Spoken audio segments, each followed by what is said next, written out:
তাআলার দরবারে অগণিত শুকর যে মহামহিয়ান সর্বশক্তিমান আমাদেরকে জুমার নামাজ আদায়ের লক্ষ্যে গত জুমার নেই হায়াতে বরকত দিয়ে আগে ভাগেই তার ঘরে আসার তৌফিক দিয়েছেন। সেই মহান রবের কৃতজ্ঞতা প্রকাশার্থে অন্তর থেকে কালিমাতুশ শুকর পাঠ করি, আলহামদুলিল্লাহ। অগণিত দুরূদ ও সালাম সাইয়্যিদুল আম্বিয়া, আশরাফুল আম্বিয়া, খাতামুল আম্বিয়া, ইমামুল মুরসালিন, রাহমাতুল লিল আলামিন মুহাম্মাদুর রাসূলুল্লাহ সাল্লাল্লাহু আলাইহি ওয়াসাল্লামের উপর আমরা বিগত জুমা সহ তার আগেও দুইটা বিষয় থেকে কিছু কিছু আলোচনা আমরা করেছি। প্রথমে ঈমান থেকে কিছু কথা আমরা জেনেছি, ঈমান সম্পৃক্ত। এরপরে আমাল ইবাদত সম্পৃক্ত কিছু কথা আমরা জেনেছি, বিশেষ করে নামাজ সংক্রান্ত কিছু কথা, যে আমরা নামাজ যে পড়ি ফজিলত কি, দুনিয়ার লাভ কি, পরকালীন লাভ কি, পারিবারিক লাভ কি। সাথে সাথে আমরা যে নামাজ পড়ি দৈনিক 5 ওয়াক্ত নামাজ, এটা কি আল্লাহ সুবহানাহু ওয়া তাআলা কর্তৃক নির্ধারিত কিনা, কোরআন হাদিসের আলোকে এই বিষয়গুলো আমরা জেনেছি। আজকে আমরা যে বিষয়ের দিকে কথা বলবো সেটা হলো আখলাক। এর আগে বেশ কিছুদিন আগে আমরা মোটামুটি ইসলামের বিধিবিধানগুলো সর্বসাকুল্য 5টি ভাগে ভাগ করা হয়েছে। এর মধ্যে আখলাক অন্যতম। ঈমান, ইবাদত, আখলাক, মুআমালাত, মুআশারাত। আজকে আমরা আখলাক থেকে কিছু কথা জানব। কেন? কারণ স্বাভাবিক সময়ের সাথে আমাদের আমলের কিছু সম্পৃক্ততা থাকে। যেমন রবিউল আউয়াল মাস যখন আসে তখন আমরা নবীজি সাল্লাল্লাহু আলাইহি ওয়াসাল্লামের সিরাত বিষয়ক কথা এটা আলোচনা বেশি হয়। তবে সিরাত আলোচনার সাথে সাথে ওইটাকে বাস্তবে রূপদান করা দরকার। আর নবীজির সিরাত তথা জীবনীর আলোচনা এটা শুধু নির্দিষ্ট সময় কেন্দ্রিক সীমাবদ্ধ না রেখে এটা সব সময় চর্চা দরকার। যে বিষয়ের যত আলোচনা হয় ওই বিষয়ের উপরে মানুষ তত আমলের ক্ষেত্রে বিবেচনা করে। তা আমরা আখলাক থেকে আজকে কিছু কথা জানব। কোরআন এবং হাদিসের আলোকে উত্তম আখলাক অর্জন করা এটা একজন মুমিনের চারিত্রিক সৌন্দর্যের অন্যতম একটি বিষয়। প্রথমে আমরা আখলাকের পরিচয় জানি। আখলাক কাকে বলে? আমরা অনেক সময় বলি যে তার আখলাক খুব ভালো, অনেক সময় বলি তার আখলাক ভালো না। ইসলামী পরিভাষায় আখলাক বলতে যেটা বোঝায় সেটা হলো মানুষের মানসিক আত্মিক বৈশিষ্ট্য সমূহ, সাথে সাথে চরিত্র, মানবীয় মূল্যবোধ এবং এর প্রকাশ স্বরূপ, মানে ওই বিষয়গুলোর প্রকাশ স্বরূপ দৈনন্দিন জীবনের আচরণ ও স্বভাবকে বোঝায়।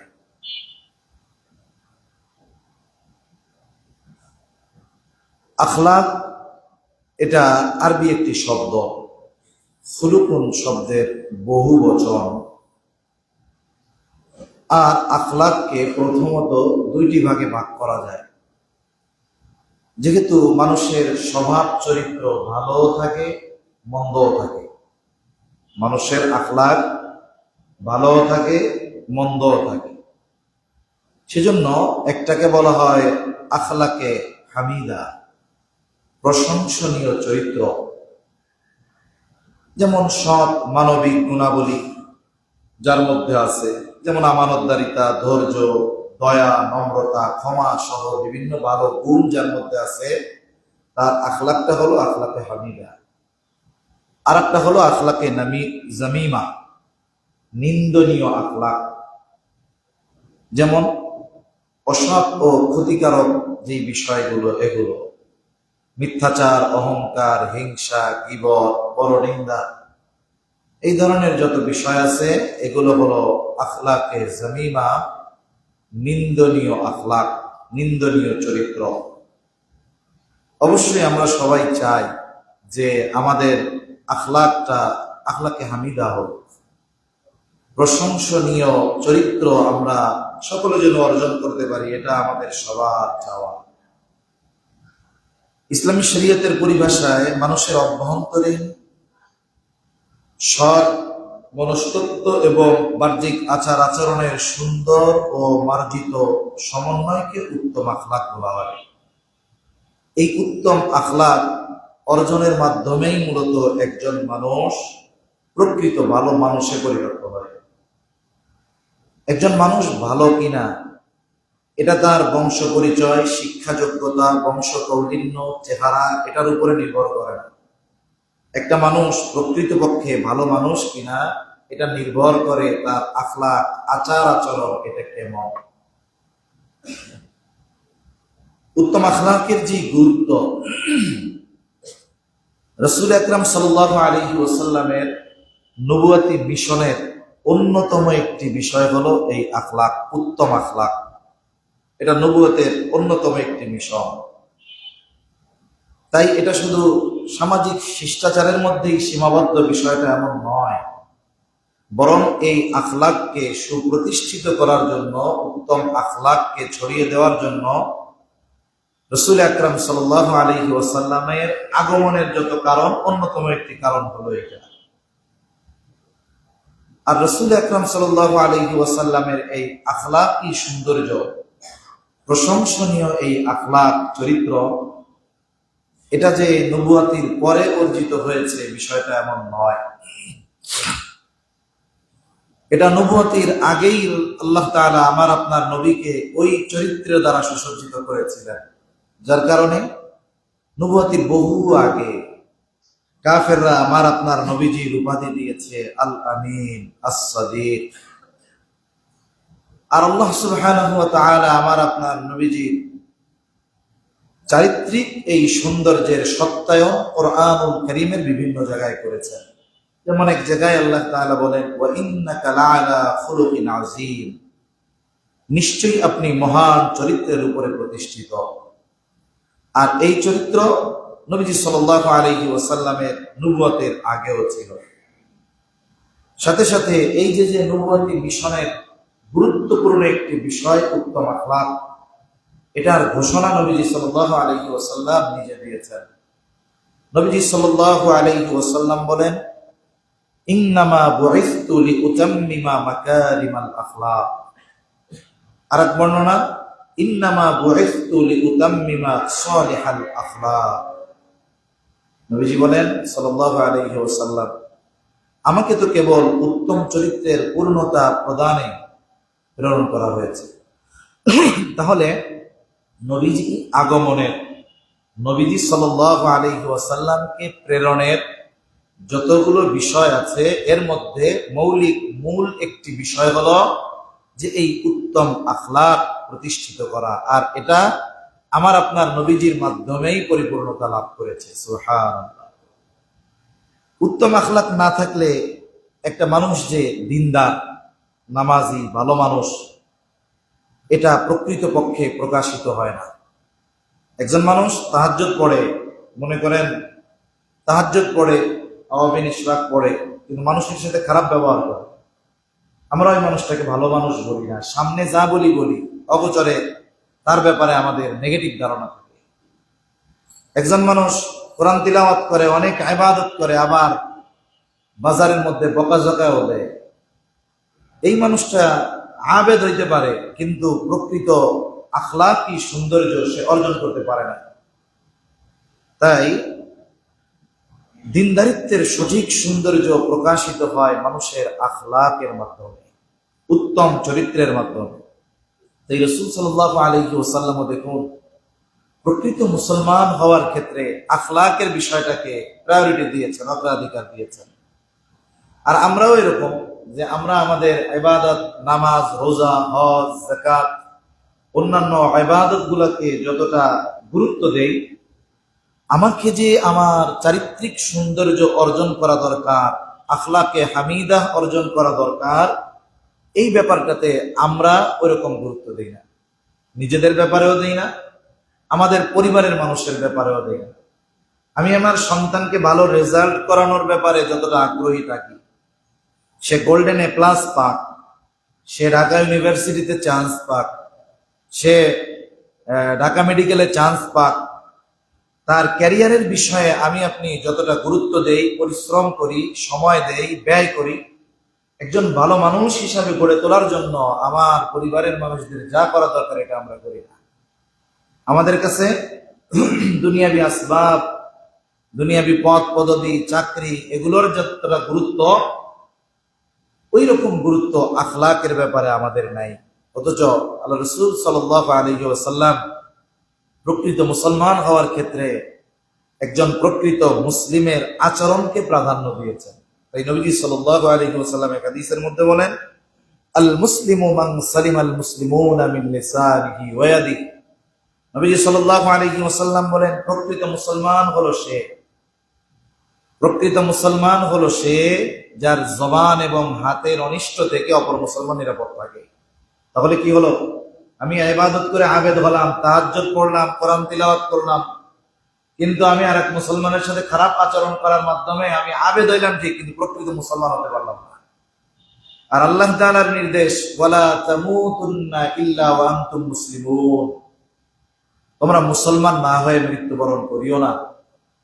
তাহলে বোঝা গেল, আমাকে আপনাকে যদি প্রকৃতপক্ষে মুসলমান হতে হয়, নবীজি সাল্লাল্লাহু আলাইহি ওয়াসাল্লামের এই থিওরি আমার আপনার সামনে রাখতে হবে, যে আমার দ্বারা যেন, আমার জবানের দ্বারা যেন, আমার কর্মের দ্বারা যেন কোনো মুসলমান কখনো কষ্ট না পায়।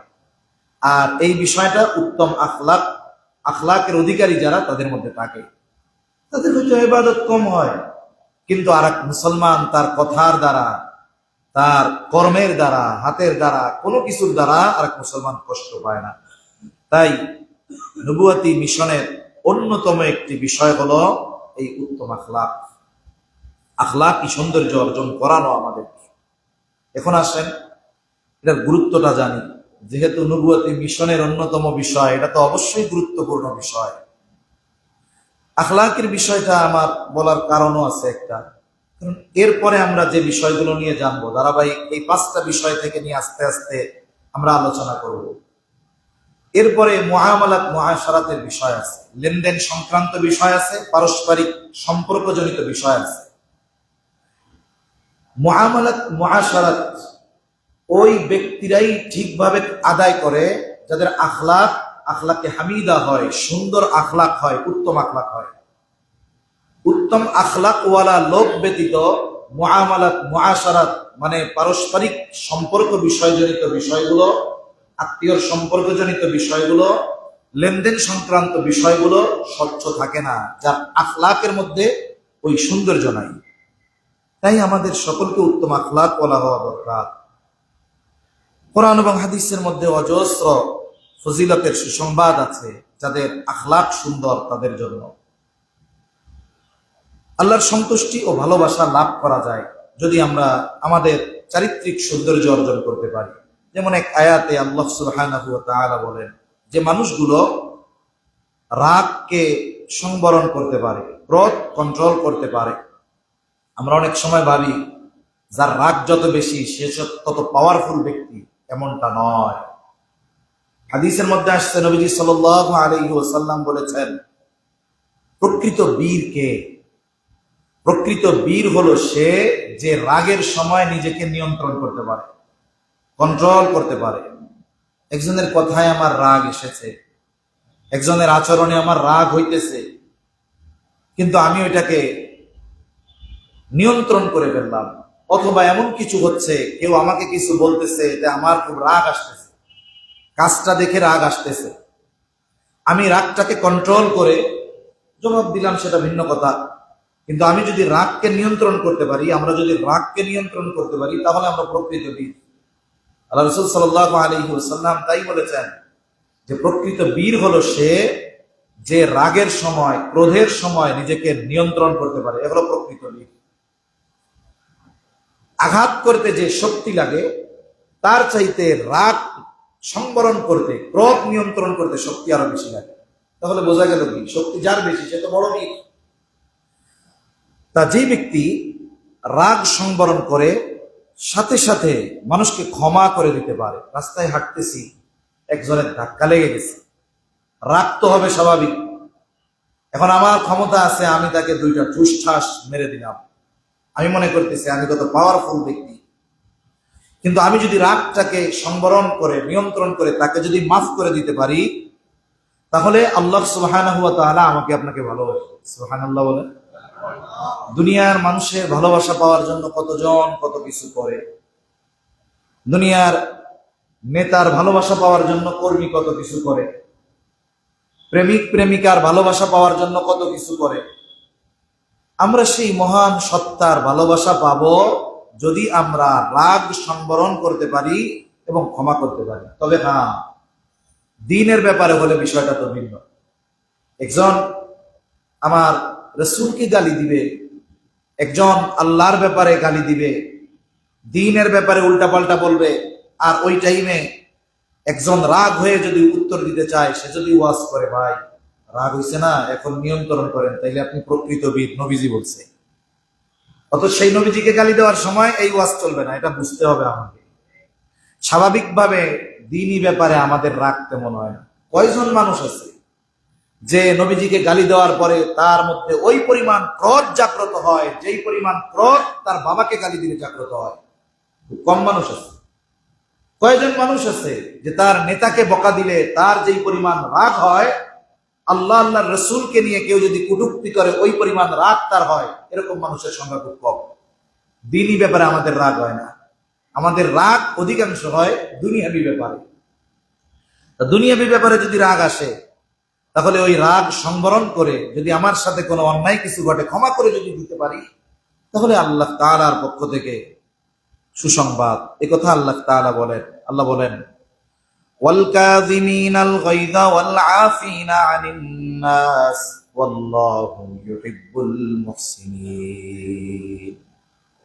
আল্লাহ তাআলা বলেন, যারা রাগ সংবরণ করে এবং মানুষকে ক্ষমা করে দেয়, আল্লাহ তাআলা তাদের ব্যাপারে বলেন, ওই ব্যক্তি সে হলো সৎ কর্মশীলদের অন্তর্ভুক্ত, আর আল্লাহ তাআলা সৎ কর্মশীল ব্যক্তিদের ভালোবাসে। তাহলে এটা একটা সুন্দর আখলাকের একটা পার্ট। আখলাকে হামিদার একটা অংশ কি? ক্রোধ সংবরণ করা, ক্ষমা করা। এর দ্বারা কি হয়? আল্লাহর ভালোবাসা পাওয়া যায়। কিয়ামতের দিন মিজানে সবচাইতে ভারী হবে উত্তম আখলাক। মিজানের পাল্লায় সবচেয়ে ভারী কি হবে? উত্তম আখলাক। আবু হুরায়রা রাদিয়াল্লাহু তাআলা আনহু থেকে বর্ণিত, রাসূল আকরাম সাল্লাল্লাহু আলাইহি ওয়াসাল্লামকে জিজ্ঞাসা করা হলো, ইয়া রাসূলুল্লাহ সাল্লাল্লাহু আলাইহি ওয়াসাল্লাম, মিজানে সবচাইতে ওজন হবে কোন আমল? নবীজি সাল্লাল্লাহু আলাইহি ওয়াসাল্লাম বলেন, মা মিন শাইইন আথকালু ফিল মিজানি মিন হুসনিল খুলক। নবীজি সাল্লাল্লাহু আলাইহি ওয়াসাল্লাম বলেন, কিয়ামতের দিন মুমিনের আমলনামায় উত্তম চরিত্রের চাইতে ভারী বস্তু আর কোনো কিছুই হবে না। উত্তম আখলাক আমার আপনার, আমাদের যত ইবাদত আছে, নামাজ, রোজা, হজ, যাকাত, এগুলার চাইতে একজন মুমিন যদি আখলাকে হামিদা, উত্তম চরিত্র অর্জন করতে পারে, ওই নামাজ, রোজা, হজ, যাকাত এগুলার চাইতে বেশি ওজন হবে মিজানে এই উত্তম আচরণ, উত্তম আখলাক। কিন্তু আফসোস, আমরা ইবাদত করি কিন্তু আমাদের আখলাক কি সৌন্দর্য আমরা অর্জন করতে পারি নাই। সাথে সাথে একজন মুমিনের পূর্ণাঙ্গ ঈমানের মাপকাঠি কি? যেমন আমরা জ্বর আসলে থার্মোমিটার দিয়ে জ্বর মাপি, দেখি প্রত্যেকটা জিনিস মাপার বস্তু আছে, বাতাসের চাপ নির্ণয়ের বস্তু আছে, সবকিছুর একটা মিটার আছে। একজন মুমিনের ঈমান যে পরিপূর্ণ হলো, একজন মুমিনের ঈমান যে কামেল হলো, এটার প্রমাণ কিভাবে? বলে এটাও আখলাক দিয়ে পরিমাপ করতে হয়। রাসূল আকরাম সাল্লাল্লাহু আলাইহি ওয়াসাল্লাম বলেন, আকমালুল মুমিনিনা ঈমানান আহসানুহুম খুলুকা। মুমিনদের মধ্যে ঈমানে সর্বাধিক পূর্ণাঙ্গ ব্যক্তি হলো সে যার চরিত্র সবচেয়ে সুন্দর। মুমিনদের মধ্যে ঈমানের ক্ষেত্রে সর্বাধিক পূর্ণাঙ্গ ঈমানদার, যার ঈমান পূর্ণাঙ্গ, সে কে? বলে যার চরিত্র সবচেয়ে বেশি সুন্দর। তাহলে এই আখলাকের সম্পৃক্ততা ঈমানের সাথে। আখলাকি সৌন্দর্যের সম্পৃক্ততা কিসের সাথে বলেন না? ঈমানের সাথে।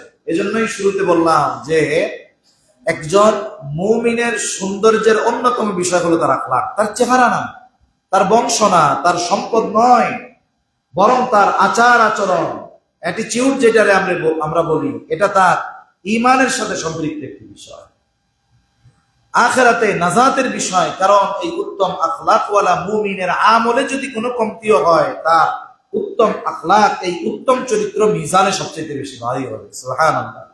আর যার নেকের পাল্লা ভারী হবে তার জন্য ক্ষমার সুসংবাদ আছে। সাথে সাথে রাসূল আকরাম সাল্লাল্লাহু আলাইহি ওয়াসাল্লামের সাথে জান্নাতে থাকার সুযোগ হবে। জান্নাতে থাকার সাহাবায়ে কেরামের মনোবাসনা এরকম ছিল, তারা জান্নাতে যাওয়ার ব্যাপারে যতটা না চিন্তিত থাকতেন, তার চাইতে বেশি চিন্তিত থাকতেন এখন তো দুনিয়ায় আছে, যখন খুশি রাসূল আকরাম সাল্লাল্লাহু আলাইহি ওয়াসাল্লামের সাহচর্য পাচ্ছি, দেখতে পাচ্ছি, কথা বলতে পারছি, কিন্তু জান্নাতে কি নবীজির সাথে আমাদের দেখা হবে? এটা সাহাবায়ে কেরাম সবারই মনের মধ্যে একটা চিন্তা ছিল। কোরআনের অনেক আয়াতে আল্লাহ রাসূল সাল্লাল্লাহু আলাইহি ওয়াসাল্লাম নিজেও জানায় দিয়েছেন যে জান্নাতে নবীজির সাথে থাকার সুযোগ তারা পাবে। কারা পাবে? অনেক গুণের কথা কোরআন হাদিসের মধ্যে আছে। আবার নবীজির সাথে জান্নাতে থাকার সুযোগ শুধুমাত্র সাহাবায়ে কেরামের জন্যই তিনি সীমাবদ্ধ করে দেন নাই, বরং পৃথিবীর শেষ পর্যন্ত যত মুমিন মানুষ আগমন করবে দুনিয়ায়, তারাও যদি ওই শর্তগুলো পূরণ করতে পারে, জান্নাতে তারাও নবীজি সাল্লাল্লাহু আলাইহি ওয়াসাল্লামের সাথে থাকার সুযোগ লাভ করবে। নবীজি সাল্লাল্লাহু আলাইহি ওয়াসাল্লাম বলেন, ইন্না মিন আহাব্বিকুম ইলাইয়া ওয়া আকরাবিকুম মিন্নি মাজলিসান ইয়াউমাল কিয়ামাহ আহসানুকুম আখলাকা। তোমাদের মধ্যে আমার নিকট সবচাইতে প্রিয় এবং কিয়ামতের দিন মজলিসে আমার সবচেয়ে নিকটে অবস্থান করবে সেই ব্যক্তি যে চরিত্রের দিক থেকে তোমাদের মধ্যে সর্বোত্তম। চরিত্রের দিক দিয়ে যে সর্বোত্তম সে নবীর কাছে থাকবে। আমরা দুনিয়ায় সম্পদের প্রতিযোগিতা করি, বাড়ির প্রতিযোগিতা করি, যে ওনার একটা আছে, আমার কমপক্ষে দুইটা হতে হবে, এই মহল্লা বা এলাকার মধ্যে আমার সবচাইতে বাড়ি বেশি থাকতে হবে, আমার বাড়ির ডেকোরেশন সবচাইতে সুন্দর হতে হবে, আমার বাড়ির টাইলস হবে না, আমার বাড়ি পুরোটা হবে মার্বেল দিয়ে। এই যে আমরা দুনিয়ার যে প্রতিযোগিতাটা করি, মুমিন হিসাবে আমাদের মধ্যে ওই প্রতিযোগিতা নয়, বরং আমি কেমন করে সবার চাইতে উত্তম আখলাকওয়ালা মানুষ হতে পারি, সবার চাইতে আমার চরিত্রকে বেশি সুন্দর করতে পারি, এই বিষয়ের প্রতিযোগিতা আমাদের মধ্যে নেই, টোটালি নাই বললেই চলে। এই প্রতিযোগিতা আমাদের মধ্যে থাকা দরকার, যে আমি আমার আখলাকটাকে, আমার চরিত্রকে, আমার আচার আচরণকে, আমার ব্যবহারকে, সেই ব্যবহার যার সাথে হয় হোক, পরিচিত অপরিচিত, পরিবার, আমার অধীনস্থ যেই হোক না কেন, আমি আমার আচরণটাকে সুন্দর করি, এই প্রতিযোগিতা আমাদের মধ্যে নাই। অথচ নবীজি কি বললেন? কিয়ামতের দিন তোমাদের মধ্যে আমার নিকটে সবচাইতে প্রিয় এবং আমার সবচাইতে নিকটে অবস্থান করবে কোন ব্যক্তি? যার চরিত্র তোমাদের মধ্যে সর্বোত্তম। যে অনেক গাড়ির মালিক, যে অনেক বাড়ির মালিক, যে অনেক সম্পদের মালিক সে নয়, বরং যে সবচাইতে সুন্দর আখলাকের অধিকারী, সে নবীজির কাছে সবচাইতে প্রিয় হবে। একটা হলো আমার প্রিয়, আর একটা হলো আমি প্রিয়, তফাৎ আছে। একটা হলো আমি একজনকে খুব ভালোবাসি, তিনি আমার খুব প্রিয় ব্যক্তি, এটা তো আমভাবে উনি অনেকের প্রিয় ব্যক্তি হতে পারেন, কিন্তু সকলের প্রিয় ব্যক্তির যিনি প্রিয় তিনি তাইলে কত সম্মানের অধিকারী। সবাই আমরা আল্লাহকে ভালোবাসি, রাসূল সাল্লাল্লাহু আলাইহি ওয়াসাল্লামকে ভালোবাসি। যদি ঘোষণা এমন আসে যে আল্লাহ আমাকে আপনাকে ভালোবাসে, রাসূল আমাকে আপনাকে ভালোবাসে, এর চাইতে বড় পাওয়ায় দুনিয়ার কি হতে পারে? আমরা দুনিয়ার আমার উপরে যারা আছে তাদের নজরে আসার জন্য কত কিছু করি, কত ত্যাগ, কত তিতিক্ষা, কত কষ্ট, কত রিস্ক আমরা নিয়ে থাকি যে আমি একটু আমার বড়দের নজরে আসি, আমার নেতাদের নজরে আসি। কত ত্যাগ, কত তিতিক্ষা, কত কষ্ট, কত রিস্ক দেওয়া হয় একটু তার মহব্বতের প্রিয় পাত্র হওয়ার জন্য, তার আস্থাভাজন হওয়ার জন্য। কিন্তু আমাকে আপনাকে নিজের কাছে প্রশ্ন করা দরকার যে আমি কি আল্লাহর প্রিয় হওয়ার জন্য এইরকম কোন চিন্তা কখনো করছি? আমি আপনি কি আল্লাহ রসুলের প্রিয় হওয়ার জন্য, আমি তো রসুলকে ভালোবাসি, কিন্তু রসুলের প্রিয় ব্যক্তি হওয়ার জন্য আমি কি কখনো ফিকির করেছি, চেষ্টা করেছি? এই প্রশ্ন মুমিন হিসাবে নিজেকে নিজে করা দরকার। এই নবীজি বলেন, তোমাদের মধ্যে যে আখলাকের দিক দিয়ে, উত্তম চরিত্রের দিক দিয়ে সর্বোত্তম, সে কিয়ামতেও আমার কাছে থাকবে, সে জান্নাতেও নবীজির সাথে অবস্থান করবে। সুবহানাল্লাহ। এই উত্তম আখলাক আমাদের মধ্যে না থাকার কারণে বিভিন্ন ধরনের সমস্যা আমাদের সামনে আসতেছে। এই যে বর্তমান সময় দেখবেন, ছোট বড়রে মারে না, বড় ছোটকে স্নেহ করে না। এই যে আদব, ভালোবাসা, আন্তরিকতা, সম্মান, শ্রদ্ধা, এটা সমাজের মধ্যে নাই। অশ্লীলতা, বেহায়াপনা সমাজের মধ্যে এখনো চলমান। একটা সময় আমরা দেখছি যে উস্তাদ মানে ছাত্র শিক্ষকের মধ্যে কত আদব, উস্তাদও মোহাব্বত করছে, ছাত্র রেসপেক্ট, সম্মান করছে, মুরব্বীদেরকে সম্মান করা হয়েছে। এক সময় মানুষ যে ধর্মেরই হোক শালীনতার সাথে চলাচল করছে। এসব বিষয়গুলো ধ্বংস হয়ে গেছে একেবারে পরিবার থেকে নিয়ে, শুধু আমাদের রাষ্ট্র নয়, গোটা দুনিয়ায় একেবারে এই অবস্থা যে আচার আচরণের আমূল পরিবর্তন। সোশ্যাল মিডিয়ার যুগে তো আরো বেশি। এখন একজনকে গালি দিতে কোনো দ্বিধাদ্বন্দ্বের মধ্যে পড়ে না, সে যে হয় হোক। আমি যদি দেখি যে আমার মতের বিরুদ্ধে গেছে, আমার দলের বিরুদ্ধে গেছে, আমরা একে অপরকে গালি দিতে দ্বিধাদ্বন্দ্বের মধ্যে পড়ি না। জেনারেলের কথা বাদ দেন, এটা হুজুর হোক বা আলেম হোক, দাড়ি টুপিওয়ালা হোক, দাড়ি টুপি ছাড়া হোক, একজনের প্রতি কথা নিতেই পারি না আমরা। এমন এক অবস্থা আমাদের মধ্যে হয়েছে। আর প্রতি উত্তরগুলো খুব জঘন্য ভাষায় দেওয়া হয়, যেগুলো সচরাচর মৌখিকভাবে বলা, মানুষের সামনে বলা, এটাও বড় লজ্জা। এই যে আজকে যে সামাজিক অধপতন, সামাজিক অবক্ষয়, নীতি নৈতিকতার অবক্ষয়, পারিবারিক জীবনের যে অবক্ষয়, অশান্তি, রাষ্ট্রীয় জীবনে যে নীতি নৈতিকতার অবক্ষয়, এটার যত কারণ, অন্যতম কারণ হলো এই আদব, এই আখলাকের অভাব। আদবের অভাব, উত্তম চরিত্রের অভাব, উত্তম আখলাকের অভাব। অথচ উত্তম চরিত্র, আদবওয়ালা খাসলাত, অভ্যাস, এটা বড় একটা জিনিস। পারিবারিক জীবনে কি বিপর্যয়! একে অপরের প্রতি সহানুভূতিশীলতা নাই, ধৈর্য নাই, ক্ষমার অভ্যাস নাই। সামান্য সামান্য বিষয় নিয়ে স্বামী স্ত্রীর মধ্যে কথা কাটাকাটি। এই বিষয়গুলোর কারণে কি হয়? সামান্য বিষয়কে কেন্দ্র করে সার্বক্ষণিক বিবাদ লেগেই থাকে।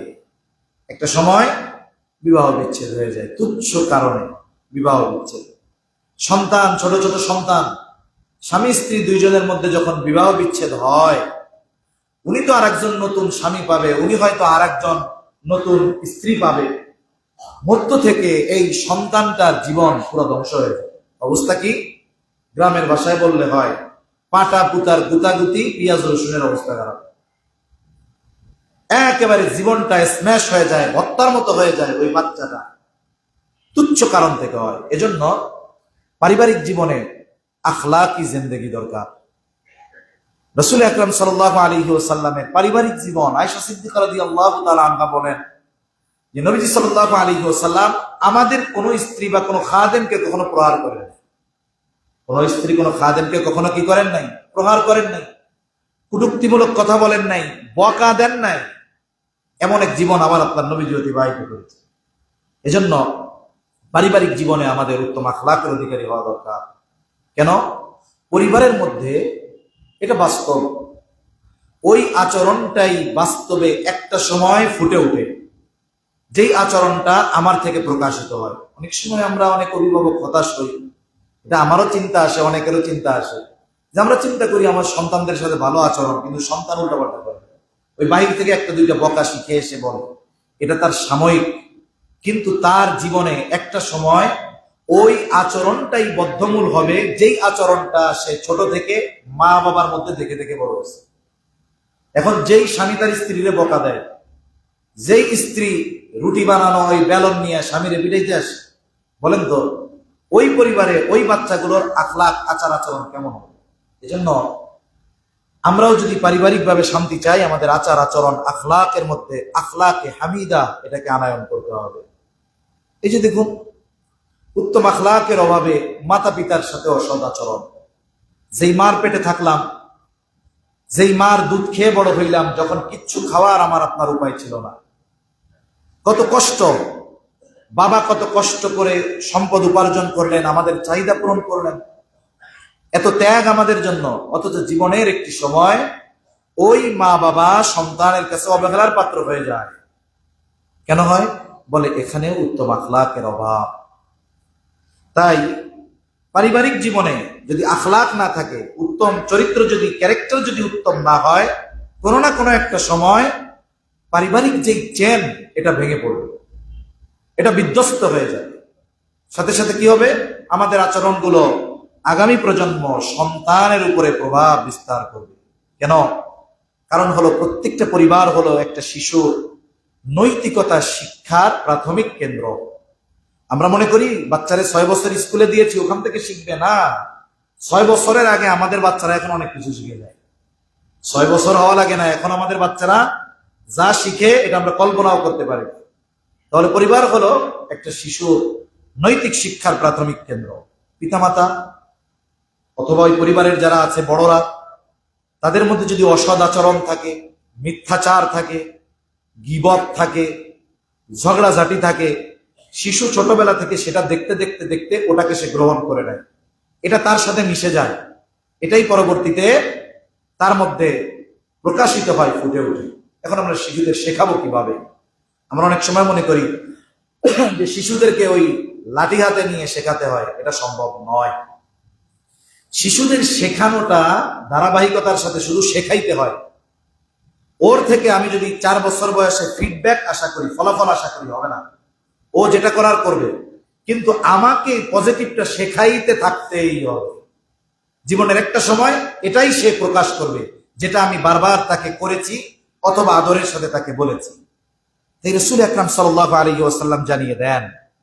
আমরা তো মনে করি, অনেক অভিভাবক, অধিকাংশ অভিভাবক আমরা মনে করি, এ চিন্তাও মানুষ হিসাবে আমার মধ্যেও আছে, যে আমি চিন্তা করি যে আমি দুনিয়া থেকে যাবার আগে আগে আমার সন্তানের জন্য খাবার, সন্তানের যেন আমার মৃত্যুর পরে খাবারের চিন্তা না করা লাগে, উপার্জনের পেরেশানি যেন না করা লাগে। এই জন্য যদি তার জন্য একটা বাড়ি করে যেতে পারি, তাহলে কিছু না হইলেও বসে বসে ভাড়া উঠে খাওয়াতে পারবে। চিন্তা করি যে কোনো মতে টাকা পয়সা খরচ করে হলেও যদি তাকে একটা চাকরি দিয়ে দিতে পারি, যদি বিসিএস ক্যাডার হয়ে যায় তাহলে আর কোনো চিন্তা নেই। চিন্তা করি যদি কোনো মতে পয়সা খরচ টরচ করে বিদেশে পাঠায় বড় ডাক্তার বানাতে পারি, কোনো অসুবিধা নেই। প্রত্যেকটা অভিভাবক আমরা চিন্তা করি সন্তানের ক্যারিয়ার বিল্ড আপ করার জন্য। আর অভিভাবক হিসাবে আমি মনে করি যে আমি সবচাইতে বড় দায়িত্ব পালন করতেছি আমার সন্তানের ব্যাপারে, আমার অধীনস্থদের ব্যাপারে। অথচ রাসূলুল্লাহ সাল্লাল্লাহু আলাইহি ওয়াসাল্লাম বলেন, মা নাহালা ওয়ালিদুন ওয়ালাদান মিন নাহলিন আফদালা মিন আদাবিন হাসানি। রাসূল আকরাম সাল্লাল্লাহু আলাইহি ওয়াসাল্লাম বলেন, কোন পিতা তার সন্তানকে উত্তম শিষ্টাচার, নৈতিক শিক্ষার চেয়ে শ্রেষ্ঠ কোনো দান হতে পারে না। তার মানে আমি আপনি যদি আমার আপনার সন্তানকে উত্তম শিষ্টাচার শিখাতে পারি, নীতি নৈতিকতা শেখাতে পারি, এটাই হলো একজন অভিভাবক, একজন পিতা হিসাবে সন্তানের জন্য সবচেয়ে বড় দান। চাকরি দেওয়া না, ডাক্তার বানানো নয়, ইঞ্জিনিয়ার বানানো নয়, বরং ওই সন্তানকে ওই আখলাকে হামিদার উপরে গড়ে তোলা, এটা হলো একজন পিতার সর্বশ্রেষ্ঠ দান সন্তানের জন্য। আর সন্তান হিসেবে পিতার থেকে পাওয়া, ওটাই সবচাইতে বড় এক পাওয়া। যদি এর ব্যত্যয় ঘটে কি হবে? আমাদের দেশে বৃদ্ধাশ্রমগুলোতে অনেক অভিভাবক আছে, মা বাবা আছে, যার 3টা সন্তানই ডাক্তার, ইঞ্জিনিয়ার, বিদেশে তারা এস্টাবলিশড হয়ে গেছে, টাকা পয়সার অভাব নেই। তাই ছেলে যে ডাক্তার হয়েছে, এর টাকা দিছে কে? বাপ দিছে। ইঞ্জিনিয়ার হয়েছে, কে দিয়েছে? বাপ দিয়েছে। ওই সময়টাতে বাবা মনে করছে আমি আমার সন্তানের সব ক্যারিয়ার বিল্ড আপ করে দিছি, আর কোনো কিছু নাই। ওই বাবা খোঁজ নিয়ে দেখেন, ডাক্তার বানাইছে, ইঞ্জিনিয়ার বানাইছে, বড় ব্যবসায়ী বানাইছে, কিন্তু শ্রেষ্ঠ যেই দান ছিল পিতার পক্ষ থেকে সন্তানের জন্য উত্তম আখলাক, এটা ওই পিতা দিতে পারে নাই। যার কারণে সন্তান সম্পদের মালিক হয়েছে, অনেক অ্যাসেট হয়েছে, গাড়ি বাড়ি হয়েছে, কিন্তু ওই গাড়িতে চড়ার সৌভাগ্য ওই বাবার হয় না, ওই বাড়িতে থাকার সৌভাগ্য ওই বাবার হয় না। কেন? বলে সন্তানকে শ্রেষ্ঠ দান ওই অভিভাবক দিতে পারে না। আর সেটা হলো আখলাক। সেটা কি? জোরে বলে। উত্তম চরিত্র। কি বলেন?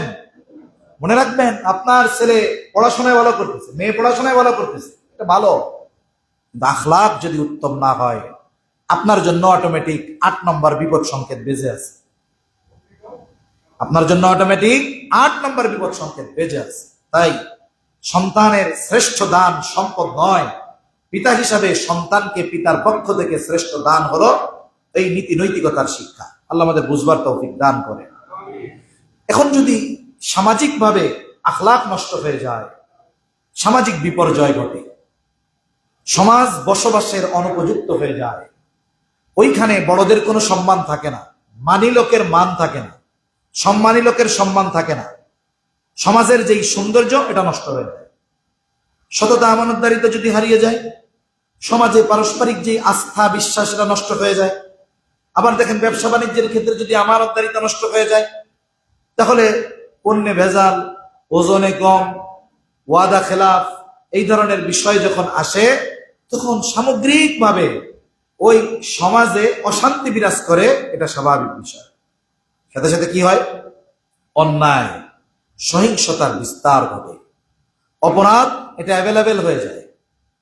অপরাধ করে মানুষ নিজেকে অপরাধী মনে করে না, গোপনে অপরাধকে সে তো কোনো কিছু মনেই করে না, বরং প্রকাশ্যে অপরাধ করাকে সে তার অধিকার মনে করে। যেমন দেখবেন, একজন অশ্লীলভাবে হেঁটে যাবে, আপনি যদি তাকে বলেন শালীনতার সাথে চলা, সে আপনার উপরে চড়াও হবে। উপরোক্ত অবস্থা এমন হবে, ওইখানে কিছু মানুষ ওই অশ্লীল কর্মে লিপ্ত ব্যক্তির পক্ষে যাবে না, অধিকাংশ ওর পক্ষে যাবে, আপনার পক্ষে দাঁড়ানোর লোক খুব কম পাবে। আরে আপনি বলতেছেন কেন? এরকম বলে কি বলে না বলেন? এটা কি আপনারা সমাজের অবক্ষয় দেখেন না? এটা সমাজের অবক্ষয়। সেজন্য সামাজিক নিরাপত্তা নষ্ট হয়ে যায়, সহিংসতা বিস্তার লাভ করে, অন্যায় অবিচার এগুলো বেড়ে যায়, অশ্লীলতা বেড়ে যায়। এক কথায় নেককার মানুষ, উত্তম আখলাকওয়ালা মানুষ সমাজে বের হতে কষ্ট পায়। মনে করেন আপনি চিন্তা করতেছেন যে একটু কাজ করি, সন্ধ্যার সময় বিকালবেলায় একটু ওয়ার্কিং করি, একটু দৌড়াই, আপনি হাতির ঝিলে যাবেন। আমার মনে হয় সন্ধ্যার পরে বা ছুটির দিনে উত্তম আখলাকওয়ালা কোনো মানুষ সে ওই জায়গায় যদি যায়, হাঁটাহাঁটি দৌড়াদৌড়ি করে, সে লজ্জা পাবে। পরিবার নিয়ে গেলে সে মোটামুটি ছোটখাটো বেইজ্জতি হয়ে যাবে, এমন এক অবস্থা।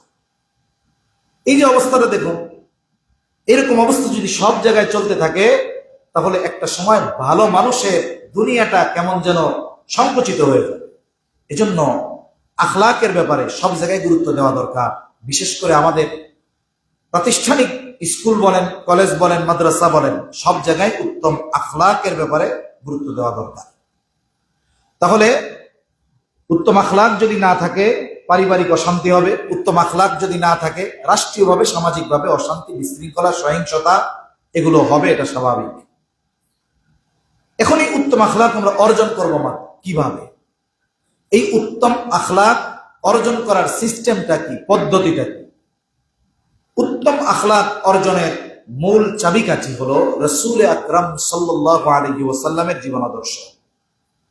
সিরাত তথা নবীজির জীবন আদর্শ ব্যতি রেখে একটা মানুষ নিজেকে পরিপূর্ণ আখলাকে হামিদা দ্বারা সুসজ্জিত করতে পারবে না।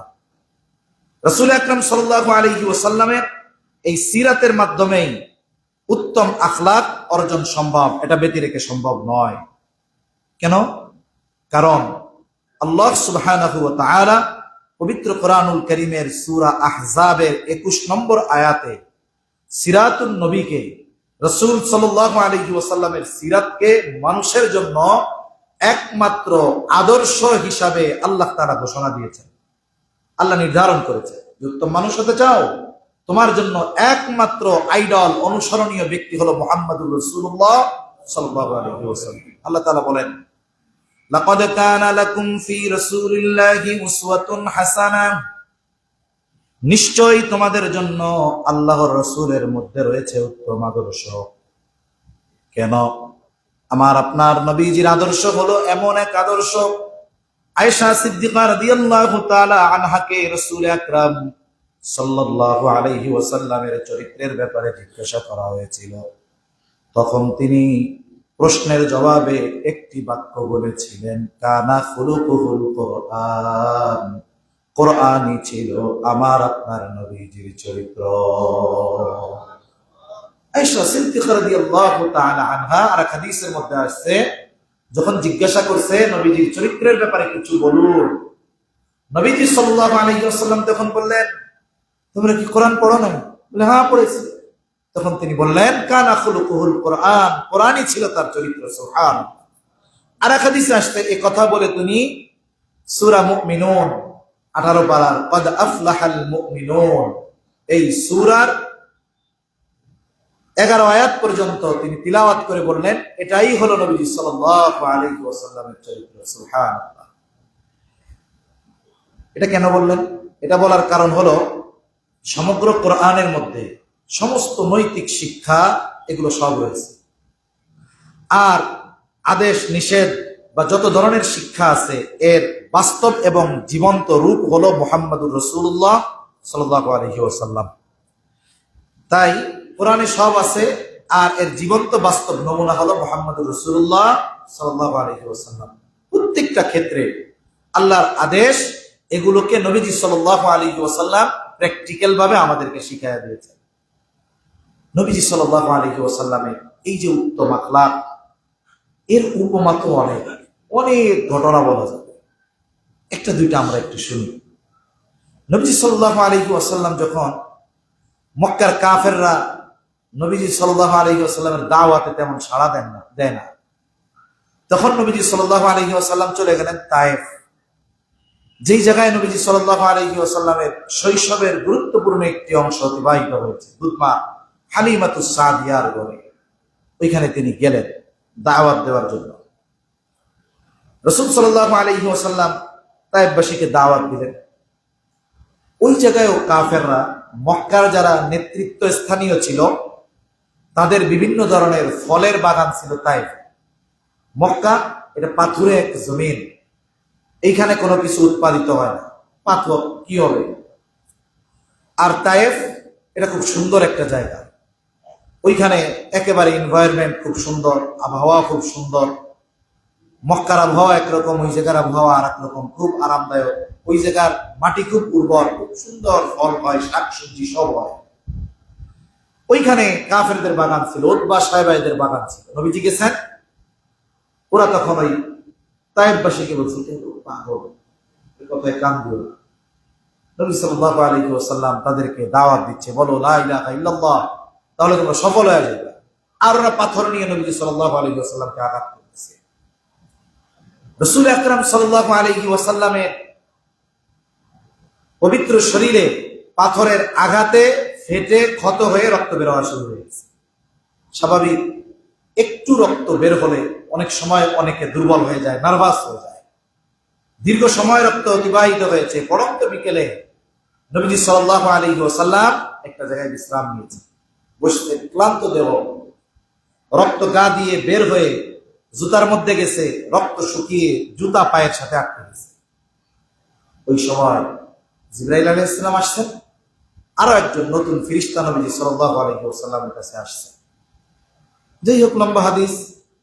এসে মূলত বলতেছে যে আপনার সাথে এরা কি আচরণ করেছে আপনার রব জানে, সেই রব আপনাকে পাঠিয়েছে, সেই রব আপনার কাছে আমাকে পাঠিয়েছে। আপনি যদি আদেশ দেন তাহলে আমি এদেরকে নিশ্চিহ্ন করে দেব, একেবারে এদেরকে আমি পাহাড় দিয়ে পিষে শেষ করে দেব। আমরা হলে কি করতাম? সুযোগে সদ্ব্যবহার করতাম, যে না না এদের আর রাখার দরকার নাই, শেষ করে দাও। নবী সাল্লাল্লাহু আলাইহি ওয়াসাল্লাম আরাম করতেছিলেন, তিনি উঠে বসলেন। তিনি তখন বললেন আল্লাহর কাছে, আয় আল্লাহ, আমি তো এদের ব্যাপারে এই আশা করি যে এরা দাওয়াত না নিক, কিন্তু এদের পরবর্তী প্রজন্ম যারা, এরা এক আল্লাহর ইবাদত করবে, কারোর সাথে শিরিক করবে না। তা এদের ব্যাপারে যদি হেদায়েত নাও থাকে, কিন্তু এদের পরবর্তীদের ব্যাপারে তো আমি আশাবাদী, এদের ব্যাপারে তো আশা করি। এই আচরণের পরেও এদের পরবর্তী প্রজন্মের উপরেও তো আমি আশা করি। এখন এরা যদি শেষ হয়ে যায় তাহলে আমার আশার বাস্তবায়ন হওয়া তো অসম্ভব হয়ে যাবে। আল্লাহ, আমি আশা করি যে এদের পরবর্তী প্রজন্ম এক আল্লাহর ইবাদত করবে, কারোর সাথে শিরিক করবে না। আল্লাহ আপনি তাদের মাফ করে দেন। নবী সাল্লাল্লাহু আলাইহি ওয়াসাল্লাম তাদের ক্ষমার জন্য দোয়া করছে। উম্মত কষ্ট দিয়েছে, নবীজি দোয়া করছে, আল্লাহুম্মা হদি কওমি ফাইন্নাহুম লা ইয়ালামুন। আয় আল্লাহ, আপনি আমার কওমকে মাফ করে দেন, আমার কওমকে আপনি হেদায়েত দান করেন। তারা বোঝে না, তারা বুঝতে পারতেছে না। জাহেলিয়াতের সময় অতিবাহিত হয়ে আসছে, যুগের পর যুগ, শতাব্দীর পর শতাব্দী, এরা সত্যকে অনুধাবন করতে পারতেছে না। আয় আল্লাহ, আপনি তাদের মাফ করে দেন। এই যে নবীজি তাদের জন্য দোয়া করতেছে, হেদায়েতের দোয়া, তাদের হেদায়েত দেন। তারা তো জানে না, তারা তো বোঝে না। নবী সাল্লাল্লাহু আলাইহি ওয়াসাল্লাম এরকম ছিলেন। এই জন্য আল্লাহ তাআলা আমার আপনার নবীজিকে উম্মতের জন্য রহমত হিসাবে ঘোষণা করেছে, উম্মতের জন্য রহমত।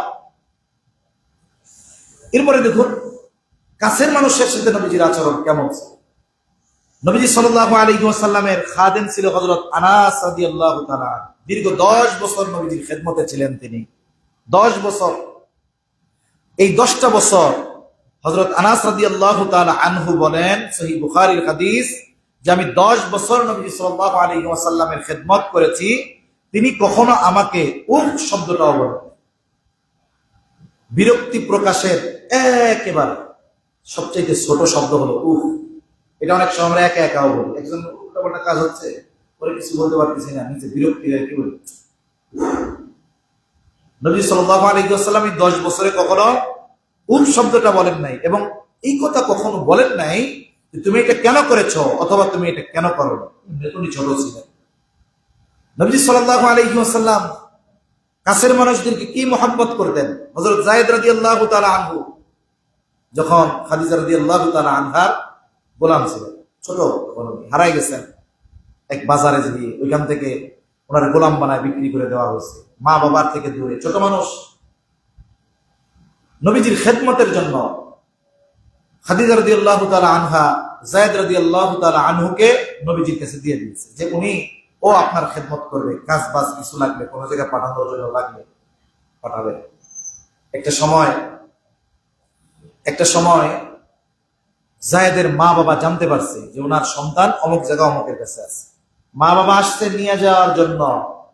নবীজির আচরণে, আখলাকে কি পরিমাণ মুগ্ধ হয়েছে হযরত যায়েদ রাদিয়াল্লাহু তাআলা আনহু, মা বাবারে ফিরাই দিছে যে না, তোমরা চলে যাও, আমি আমার নবীজির কাছ থেকে তোমাদের কাছে যাব। সুবহান। নবীজি এই ভালোবাসার প্রতিদান দিয়েছেন, তাকে আজাদ করে দিয়েছেন, তাকে পালক পুত্র হিসাবে ঘোষণা দিয়েছেন।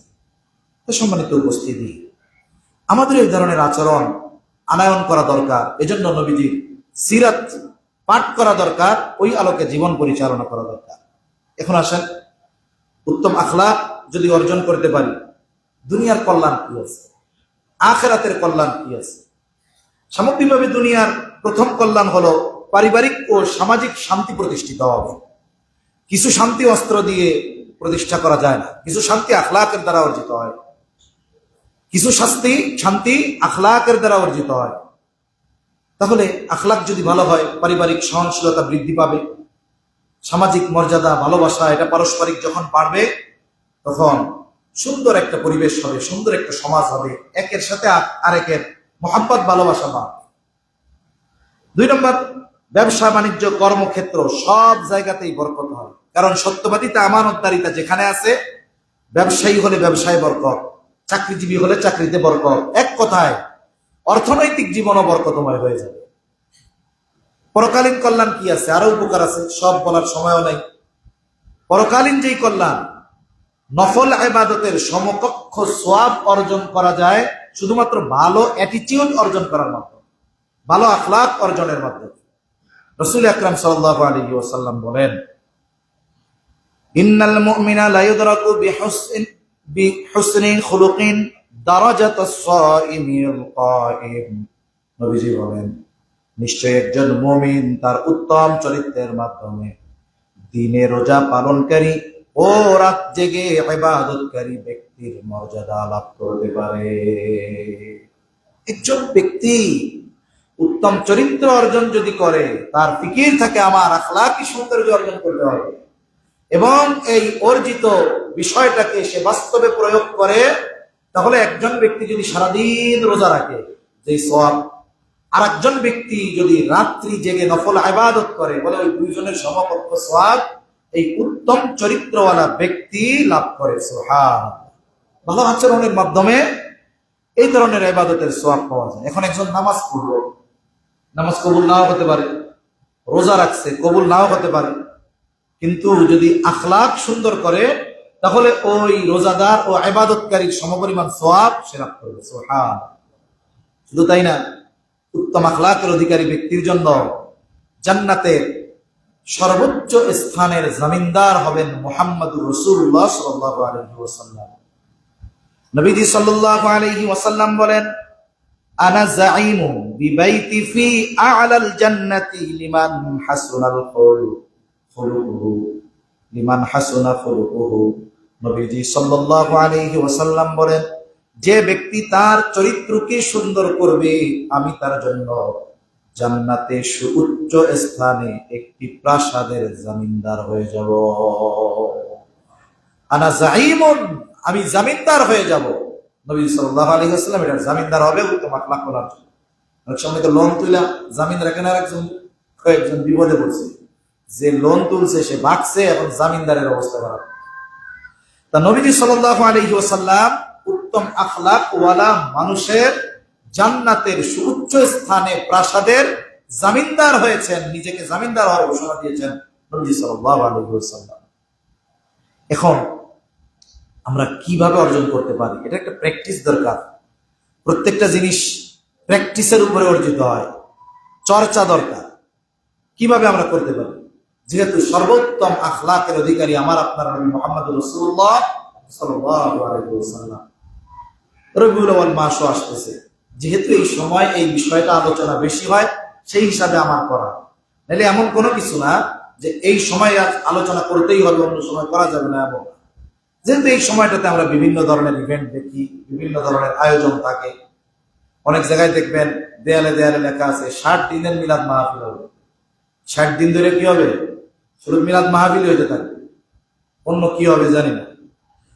এখন এই আখলাক অর্জনের জন্য কি করা যেতে পারে? কয়েকটি বিষয়। 1 নাম্বার, সিরাতুন নবী সাল্লাল্লাহু আলাইহি ওয়াসাল্লামের নিয়মিত চর্চা, নিয়মিত সিরাত পাঠে অভ্যস্ত হওয়া দরকার।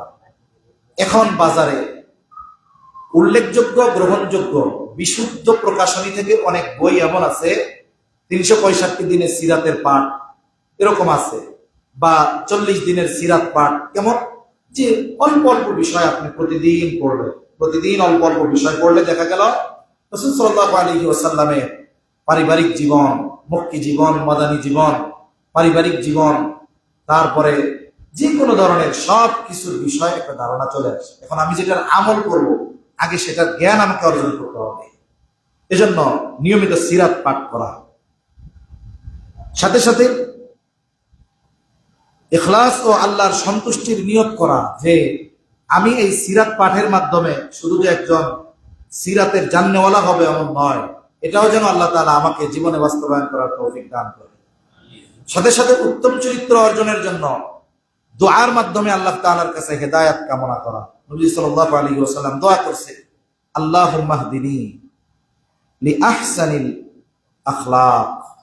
আয় আল্লাহ, আপনি আমাকে উত্তম চরিত্রের দিকে পরিচালিত করুন। আল্লাহ তাআলার কাছে উত্তম আখলাক কামনা করে দোয়া করা। এরপরে জবান ও জিহ্বার পরিপূর্ণ নিয়ন্ত্রণ দরকার, হিফজুল লিসান দরকার। জবান এমন এক জিনিস, এটার আঘাত বড় কঠিন। জবান এমন এক জিনিস যার কারণে অনেক হারাম জিনিস হালাল হয়ে যায়, অনেক হালাল জিনিস হারাম হয়ে যায়। জবানের খুব পাওয়া, জিহ্বা খুব নরম, কিন্তু এর আঘাত বড় কঠিন, এর আঘাত বড় শক্ত। এই জন্য প্রত্যেকটা ক্ষেত্রে জবান নিয়ন্ত্রণের চেষ্টা করা দরকার। আল্লাহ রাসূল সাল্লাল্লাহু আলাইহি ওয়াসাল্লাম তাই বলেন, মান কানা ইউমিনু বিল্লাহি ওয়াল ইয়াউমিল আখির ফালইয়াকুল খায়রান আও লিয়াসমুত। যে ব্যক্তি আল্লাহ ও শেষ দিবসের উপরে ঈমান রাখে সে যেন ভালো কথা বলে অথবা চুপ থাকে। যেখানে ভালো কথা বলার সুযোগ নেই আমি চুপ থাকি, সরে যাই, এটাই আমার আপনার জন্য সবচাইতে নিরাপদ। এরপরে নম্রতা, বিনয় অর্জন করা, অহংকার পরিত্যাগ করা। অনেক সময় দেখা যায় আমার অধীনস্থ যে অথবা সম্পদে সম্মানে আমার ছোট যে, আমরা তাদের উপরে বিনম্র আচরণ করা মনে করি এটা আমার জন্য জরুরি। মনে করেন আমার অধীনস্থ, আমার ড্রাইভার, আমার ঘরের লোক, তার সাথে নরম আচরণ করবো, তাহলে আমি সাহেব থাকলাম কেন? তাহলে আমার পথ ঠিক থাকলো কেন? আমি এমডি, আমার অধীনস্থ যারা আছে আমি তাদের সাথে নরম আচরণ করবো, কি হয়? গরম আচরণ করতে হবে, এটা প্রকৃতপক্ষে সুন্দর বিষয় নয়। তাই অহংকার বর্জন করে আচরণে বিনম্র হওয়া, বিনয়ী হওয়া সর্বক্ষেত্রে। আর আল্লাহর নবী বলেন, মান তাওয়াদা লিল্লাহ রাফাআহু আল্লাহ। যে আল্লাহর জন্য বিনয় প্রদর্শন করবে আল্লাহ তাআলা তার মর্যাদা বাড়ায় দিবে। সাথে সাথে নিজের জীবনের একটা মুহাসাবা করা, যে জীবনের হায়াত তো ফুরায় যাচ্ছে, আস্তে আস্তে কবরের দিকে যাচ্ছি, আমার চারিত্রিক বিষয়টা কি পরিশুদ্ধ হলো কিনা, এই বিষয়গুলো করা। প্রত্যেকটা দিন আমার ওই বিগত দিনের ভালো মন্দ আচরণের একটা মুহাসাবা, হিসাব করা যদি করতে পারি, আশা করা যায় আমাদেরও আখলাকে হামিদা অর্জিত হবে। মিজানে আমাদের এই আখলাক সবচাইতে ভারী হবে। নবীজি সাল্লাল্লাহু আলাইহি ওয়াসাল্লামের প্রিয় পাত্র হওয়া যাবে।